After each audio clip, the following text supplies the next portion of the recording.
De frente. ¿Qué tal? Muy buenas tardes, bienvenidos a De Frente esta tarde-noche de miércoles y hoy tengo el gusto de poder compartir este espacio de análisis, de debate con mi compañero Luis Octavio Pineda. Querido Luis Octavio, ¿cómo te va? Muy buenas tardes. ¿Qué tal, Eduardo Manzanares? Un gusto poder coincidir contigo. Ojalá que sea la primera de muchas y por supuesto saludar, mandar un abrazo a todo nuestro auditorio. Adelante. Claro que sí, de hecho, de eso estoy seguro que será la primera de muchas, Luis Octavio. Saludo a toda la audiencia de Mega Noticias MX que a partir de este momento nos acompañan. Y bueno, pues ¿de qué se tratará el tema del día de hoy? Hoy estaremos analizando la columna de Héctor Aguilar Camín en Milenio que se titula Converge la oposición. También estaremos analizando la gran oportunidad de Sergio Sarmiento, esta reforma que publica hoy en Reforma. Y tres temas grandes. La reforma electoral, el plan B.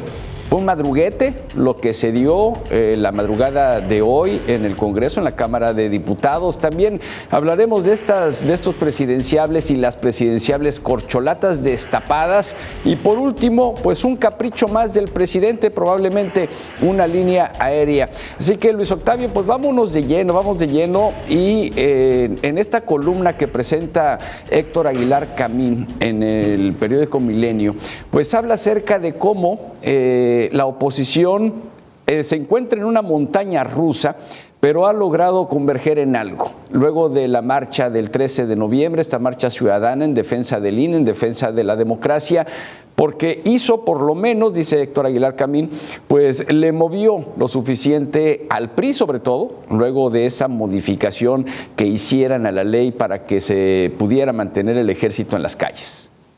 Pero fíjate que, Eduardo, muy interesante lo que menciona Aguilar Camín en esta columna de cómo ha cambiado el panorama para el propio presidente, que dormía muy tranquilo quizá en los primeros 3 años de gobierno con una oposición que prácticamente pues estaba por los suelos, pero ya cada que se acerca el 2024, creo que la fuerza opositora ha demostrado hoy que tiene cómo darle pelea al presidente y sobre todo al partido en el poder rumbo al 2024. Y te digo esto porque todo inició con el reciente desplante autoritario del presidente, así lo voy a llamar porque es un desplante autoritario del propio presidente Andrés Manuel López Obrador. Recordarás aquel 13 de noviembre, cuando convocó a esta manifestación en contra de los propios ciudadanos.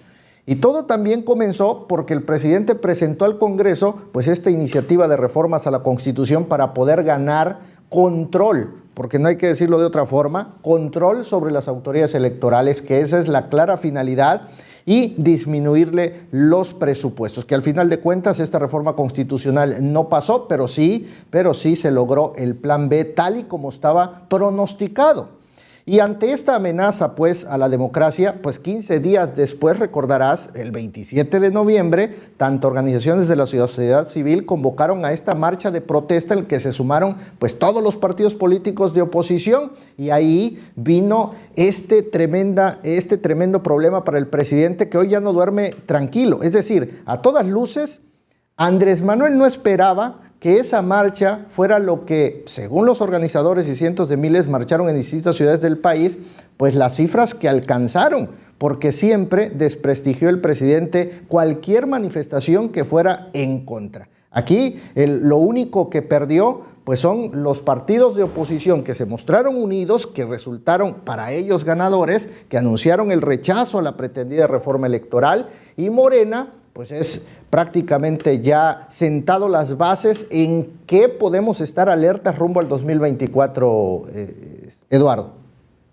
Sí, Luis Octavio, prácticamente Andrés Manuel López Obrador lo que hizo luego de la elección intermedia, cuando pierde esta mayoría abrumadora que tenía en el Congreso, adelantó el proceso electoral de sucesión hacia el 2024 y parece ser que la oposición, esto a decir de mucha gente, de un sector amplio de la población, la oposición está dormida y dice Aguilar Camín, si no van unidos, pues no se podrá, ni en el Estado de México, ni en Coahuila, y mucho menos en el 24. ¿Vislumbras esta unión que demostraron con la defensa del INE hacia las elecciones primero del 2023 en Coahuila, en el Estado de México, y posteriormente en el 24 en la presidencial? Es que fíjate, Eduardo, tiene muchas aristas y muchas lecturas. Esta manifestación y esta confrontación del presidente con la oposición dejó claro, por un lado, que la oposición hay un músculo social y político capaz de enfrentar al presidente, que lo dejaron claro, algo que no veíamos muy claro en los primeros 3 años. Pues entre la inconformidad y los agraviados por el régimen, pues se contagió toda la sensación y pues no estaba todo dicho en la sucesión presidencial que vendrá para el 2024, así que siembra muchas dudas y creo que por ahí la oposición se va a agarrar, sobre todo porque los priistas pues tienen que negociar con una alianza, no van a ir solos porque no tienen un candidato común el que le pueda dar mella al presidente y en este caso a Morena, y mucho menos un PAN resquebrajado que no tiene ni pies ni cabeza, y el PRD ni se diga, pues perder el registro, pues imagínate, ¿no?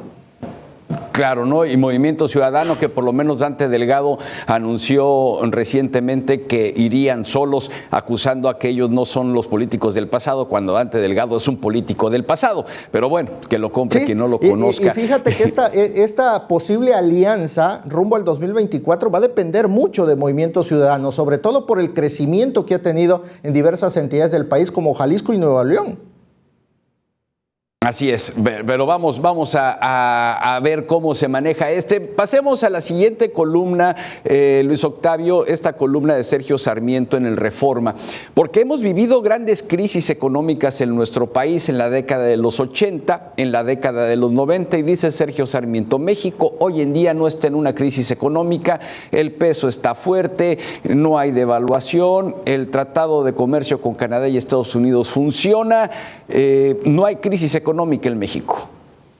Pues es que la hay, Eduardo. Nuestro país que crece cada vez menos. Los números están ahí, sobre todo en sectores pues que prácticamente es el poder económico y que mueve la economía en nuestro país, como lo es el turismo y la manufactura. Pero eso no lo es todo, porque cuando hablamos ya en la realidad, cuando más del 89% de las pequeñas y medianas empresas están en severa crisis por los 2 años complicados de la pandemia, es cuando nadie dice por qué ni cómo revertir esta tendencia del poco crecimiento económico. Y prácticamente en esta columna de Sergio Sarmiento, pues da prácticamente un buen número, sí, vamos bien, pero no es lo que en la realidad y con la estrategia bien clara que tuviera el gobierno federal, podíamos crecer hasta un 5, hasta 6%. Sin embargo, un 2% no es suficiente. ¿Por qué? Porque hoy vemos traducido en una iniciativa privada, las pequeñas y medianas empresas prácticamente debilitadas, unas en números rojos, otras prácticamente que se fueron a la quiebra. ¿Y esto qué quiere decir? Pues que prácticamente no hemos crecido en la generación de empleo. Y el gobierno federal simple y sencillamente son números en los que pues simplemente se hace de la vista gorda porque le mueve al presidente hablar de números de crecimiento económico que vive en su burbuja todavía el presidente. Entonces, esta baja formación de capital está relacionada pues con un apretamiento de los márgenes para poder invertir. No hay inversión en el país, Eduardo, por donde lo queramos ver, en un entorno, como reitero, donde la mayoría de las empresas del país son pequeñas y medianas empresas. Estaremos viviendo ante genes de los políticos mexicanos, Luis Octavio, esta genealogía del mexicano que tenemos todo para crecer, tenemos un grandioso país con grandiosas personas, tenemos costas, tenemos tierra, tenemos agricultura, pero simplemente no despegamos. Nos quedamos ahí en la mediocridad de los 2, de los 3% de crecimiento. ¿Estará dentro de los genes del político mexicano? Es decir, no podremos aspirar a más. Pues es que es una cuestión cultural donde la clase política, Eduardo, es el poder a costa de lo que sea, y por eso la poca inversión pública que hay hoy en día representa una pequeña proporción de lo que es la iniciativa privada hoy, que en su mayoría de eso vive el país, y el gasto público que es gasto corriente, que no multiplica, no genera ganancia, que tiene precisamente lo debería tener las empresas privadas. Finalmente la pregunta, ¿qué debemos hacer? ¿En verdad necesitamos un Estado más obeso? Obviamente necesitamos que la iniciativa privada se fortalezca. Sin embargo, pues lamentablemente, imagínate, la estrategia del presidente es dádivas, regalar dinero a los que no contribuyen económicamente, y es duro decirlo, pero es la realidad y la verdad, aunque se molesten, porque el pensar que el gobierno es regalar y regalar dinero sin obtener crecimiento, ¿todo por qué? Por una finalidad, y no solo de este gobierno, de todos, es adquirir votos. El crecimiento de las pequeñas y medianas empresas, más de este gobierno, es que se ha peleado con la iniciativa privada y los grandes empresarios. Ojalá, pues ojalá podamos despegar en algún momento en la vida y que nos toque verlo, porque vaya, nuestras generaciones, las generaciones posteriores, pues hemos visto cómo hay un crecimiento y de repente algo sucede que dejamos de crecer. Ahora, pues lo dice Sergio Sarmiento en su columna. La poca visión, Eduardo, la poca visión gubernamental. Sí. Sí, claro, no hay visión a largo plazo, ¿no? Todo es para el sexenio, para los 6 años y ahí se acabó. Y hablando de estos 6 años, Luis Octavio, en la madrugada, luego de que no se votó, no consiguió la mayoría morena para poder reformar la Constitución en materia político-electoral, pues sí pasó el plan B. No se aprobó a final de cuentas la destitución del INE por el Instituto Nacional de Elecciones y Consultas, tampoco la eliminación de consejeros, tampoco se eliminó o se dio la posibilidad de que los consejeros fueran electos democráticamente a través del voto popular, tampoco los magistrados del Tribunal Electoral. ¿Se está asfixiando al INE? Eso es lo que la oposición acusa con esta reforma del Plan B a las leyes electorales. ¿Hubo madruguete, Luis Octavio? Bueno, deja de madruguete. Era más bien, Eduardo, un espejo de lo que se vivió con la reforma eléctrica. No iba a pasar, porque simple y sencillamente son leyes constitucionales y se necesitaba por parte de Morena la mayoría calificada, la cual no la tenía, y era el vivo reflejo de lo que iba a pasar con la ley electoral. Y esto podemos calificarlo como un premio de consolación para el presidente, pero que al final de cuentas no cumplió el objetivo. Son 6 leyes secundarias en materia político-electoral que solo se necesitaba, como comento, la mayoría simple, y era prácticamente lo que se esperaba por parte de Morena, y se dio el día de ayer fast track. Alrededor de la 1 de la mañana, pues estaban ahí desvelados los diputados, pues aprobando este plan B. Para desgracia de los planes del presidente, pues no puede generar tantos ahorros como lo tenía el plan A, el plan constitucional de la reforma electoral. Y pues estas leyes secundarias pues no pueden contravenir a lo que ya está escrito textualmente en la Constitución de los Estados Unidos mexicanos. Y te voy a dar un ejemplo de las limitaciones con las que cuenta el plan B del presidente. Pues no se pueden desaparecer lo que tenía intención el presidente, desaparecer las diputaciones y senadurías plurinominales, que ahí habría una palomita para el presidente. Al menos claro. Tendrá la razón o no tendrá la razón, pero ¿cuánto se gasta en senadores que pasan desapercibidos?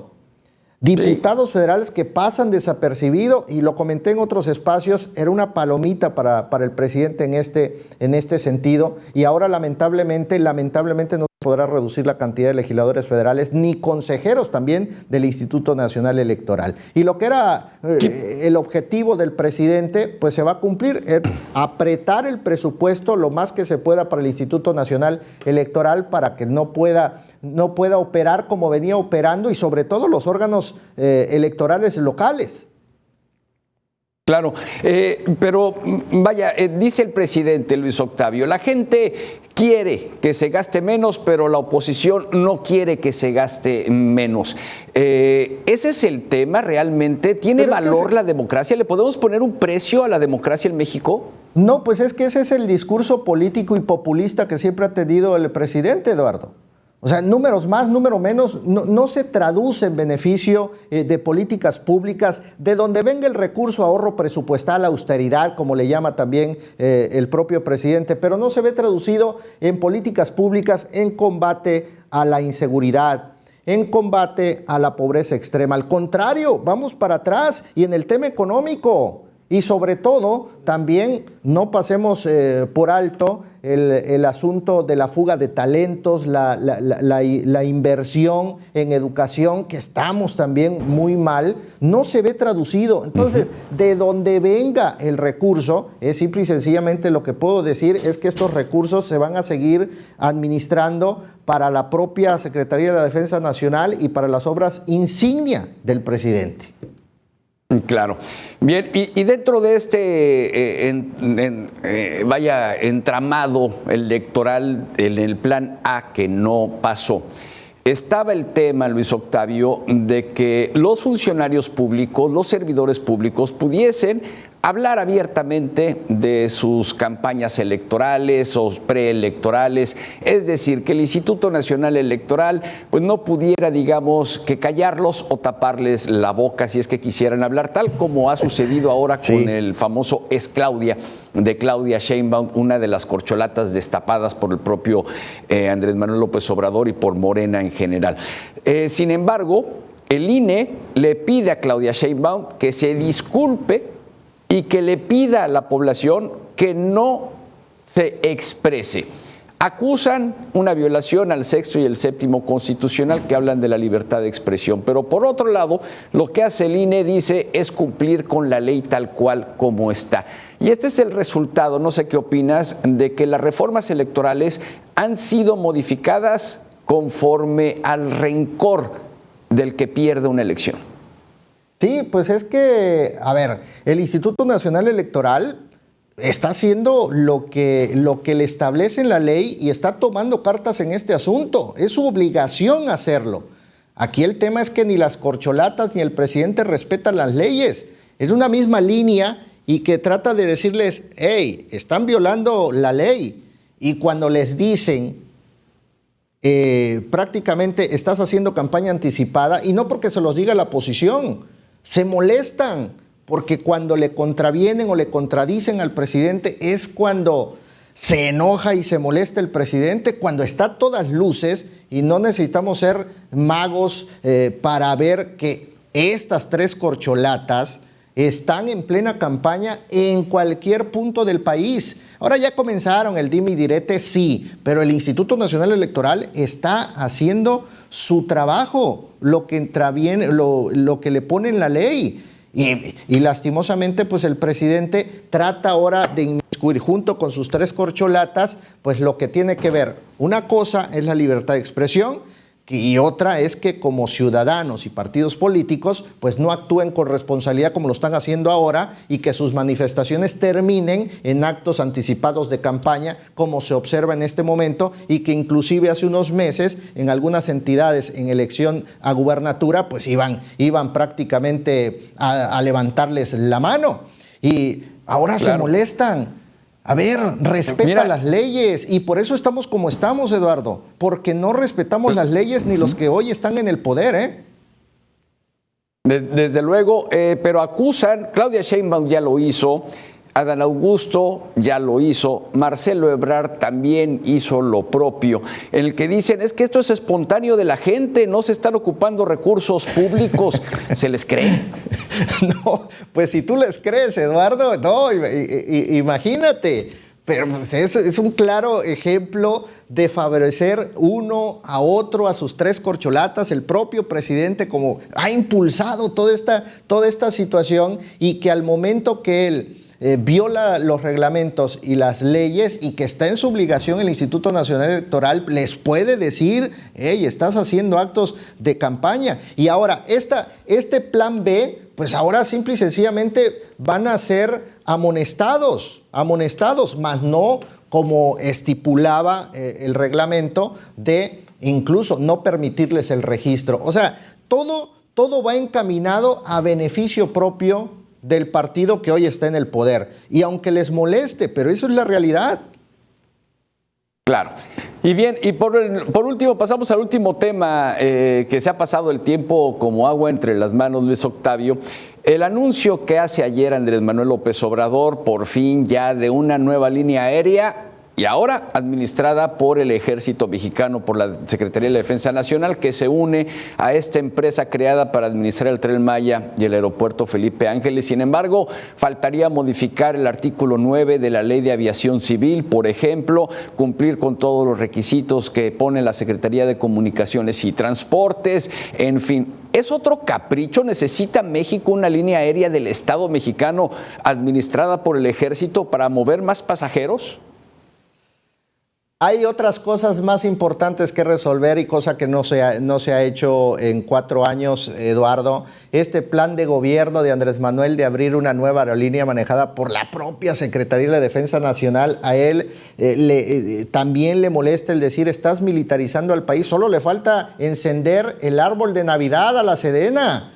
Y obviamente que es un capricho reivindicatorio en el que pues, los burócratas pues quieren, y sobre todo el partido en el poder, los funcionarios en el poder, el propio presidente, de vengar, entre comillas, los fracasos del pasado, cuando no supieron manejar adecuadamente también, y hay que decirlo y resaltarlo, que los del pasado tampoco supieron hacer bien las cosas, administrar adecuadamente empresas telefónicas, telefonías, ferrocarriles, en fin, hasta bancos, ¿no? Ahora, esta aerolínea estatal, pues es un mensaje de que yo también puedo, porque está muy empecinado el presidente con el pasado, que yo también puedo hacer un desbarajuste del país, que implica que no únicamente la iniciativa privada pueda conducir eficientemente una empresa, sino también como gobierno.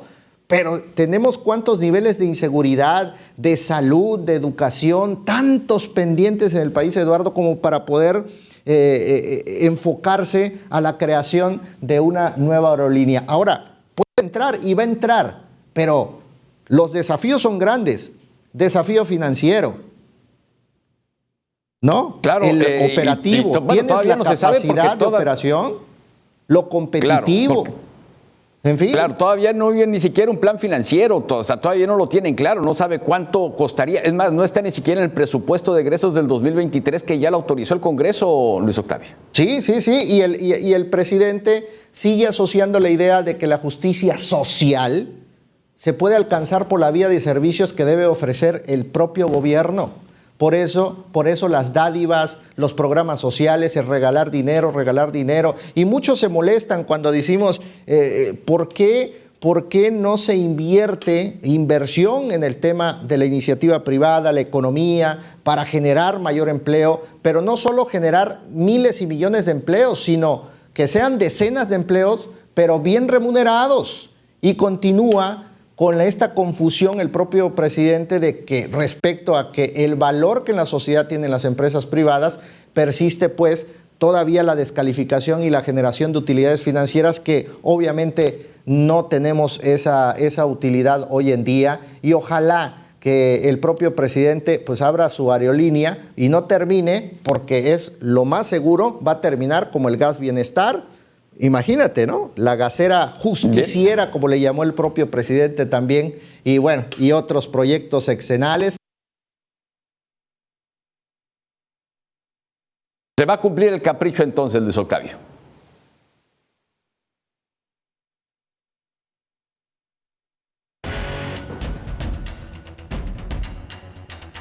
Bien, pues Luis Octavio, ha sido un gran placer en verdad haberte escuchado esta tarde-noche aquí en De Frente. Esperemos que pronto podamos coincidir nuevamente. Mucho éxito, te mando un fuerte abrazo.